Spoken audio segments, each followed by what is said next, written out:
And our neighboring communities are well prepared to handle an emergency should that present itself. We've acquired what we call blankets, so if we had a car fire inside of a garage, and we've acquired other materials, so if you have something as small as a cell phone that we can take and that protect that battery and get it to a place of safety to make sure that you are safe, the citizens are safe. These fires burn different than other fires. They're hotter, there's a lot of energy stored in a very small spot, and that energy is released very rapidly.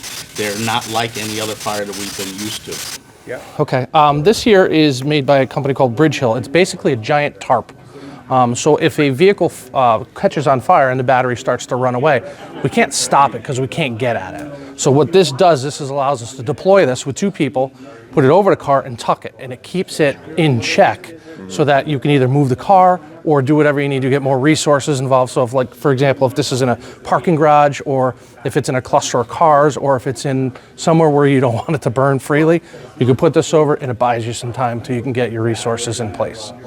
I guess, should everyone have one of these?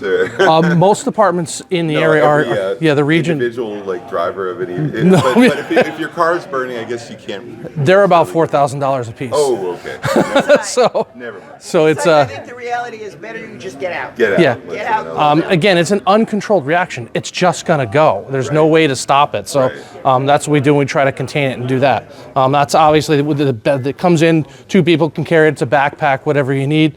And then down here is where we get into what we call the cell block stuff. So this is if we have an issue where we've had a battery have some sort of damage or whatever we think it might run away, we would put in this, and this is the material that it puts in, which actually will hold the reaction.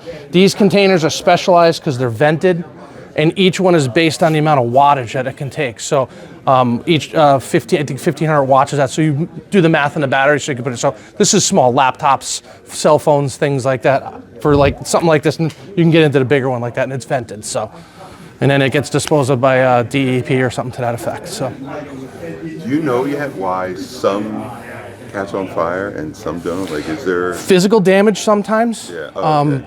Is what causes them.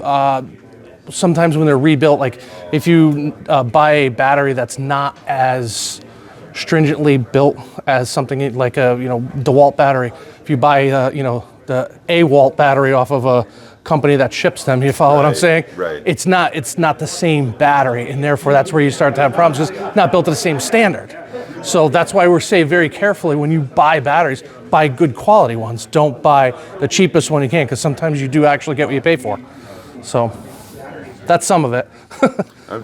when you hear about the Teslas or other EVs catching on fire, I always wonder, like, what is it? Is it just when you look inside an EV battery, it's basically just cells, little cells, and there's different types of cells, a couple of different chemistries that go into, but the cells themselves, when they start to let go, they can make the other ones go, and then the other ones go, and that's where you get that unstoppable chain reaction. Right. From our standpoint, those cases that they're in are built to go down the road. Right. And take an impact. So when you have a reaction in a vehicle like that, it's very difficult to get into the core of the battery because it's already reacting. So that's where you get that. No matter how much water you put on it, you can't, because you're not getting at it. And then it's self-sustaining. It's gonna keep going. So I didn't realize there was a lot of different cells. Yes, so it's any all. one cell, it's If there's a basically problem, done. yeah. There's a very extensive thing that the state of Connecticut, the fire explosion investigating unit did on the Connecticut bus that caught on fire. It's pretty in depth at how they found that there was some issues, and fortunately the mechanics that were working that morning saw it and went, this bus is not, something's wrong with this. Right. They towed it out of the building, and then it reacted. So they saved that building just by being on the ball. So. Show me that one more time. Now that I This have here? the mic up, yeah. Okay, this is the emergency plug, and what this does is this disables the vehicle.